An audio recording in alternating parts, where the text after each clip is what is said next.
Today we read a passage from the Old Testament, from the book of Deuteronomy, chapter 10, verses 12 to the end of the chapter. We may not know the book of Deuteronomy awfully well. It's couched as a very long speech by Moses before he died. But here's a great passage to summarise its message and to put right any possible misapprehension about the Old Testament being about law and the New Testament about love, as if they were a massive contrast and Jesus was contradicting the Old. It's really not like that. Love comes 4 times in this passage and commandments only once. But much more than that, we are exhorted to circumcise the foreskins of our hearts. There's the Sermon on the Mount, right there. Obedience isn't about outward matters, or that is never enough. It must come from the heart. It's about the inner person. We're talking about transformation, not compliance. What does God want of us? Moses asks. To love him. And because we love God, to put God first. And you know what? This is for our own well-being. This point was made to Adam and Eve in the garden. Better not touch that tree's fruit, because if you do, it will bring you nothing good. It will bring you death. But they decided they knew better what was good for them. And there's the pattern of how we humans go wrong.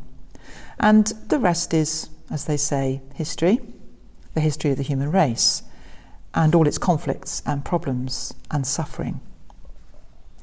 So, to follow the logic of Deuteronomy, if we love God as God loves us, how does that manifest itself? Or in New Testament terms, what's the fruit of that love? Moses says it's justice for the orphan and widow, love for the stranger.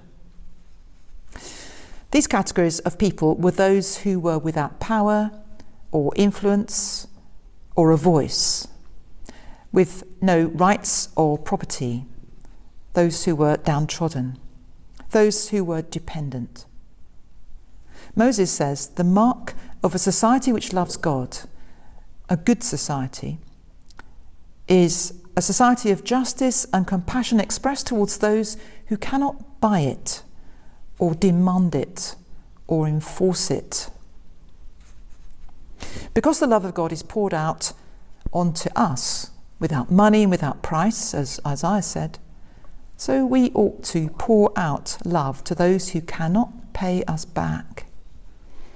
Israel was reminded of their time as strangers in Egypt and how God rescued them from that oppression.